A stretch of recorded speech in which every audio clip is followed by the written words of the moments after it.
শুধু মহিলারা নয়, এবার পুরুষদের জন্য লক্ষ্মীর ভান্ডার চালু করছে রাজ্য।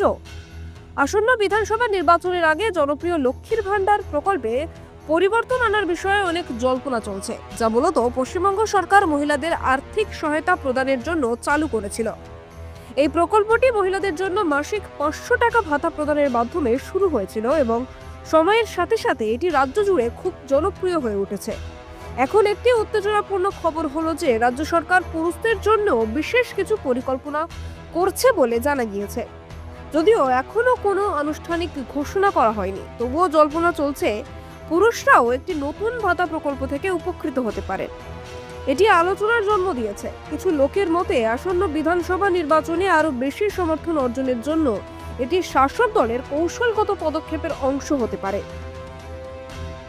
পশ্চিমবঙ্গ সরকার এখনো লক্ষ্মীর ভান্ডার প্রকল্পের আওতায় পুরুষদের জন্য ভাতা চালু করার কোনো পরিকল্পনা নিশ্চিত করেনি, তবে অনেকেই নির্বাচনের আগে সুসংবাদের আশা করছেন।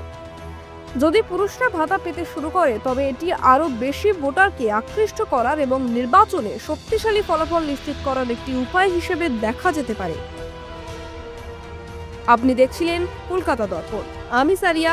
প্রতিবেদনটি ভালো লাগলে লাইক, কমেন্ট ও নিয়মিত আপডেট পেতে সাবস্ক্রাইব করতে ভুলবেন না। নমস্কার।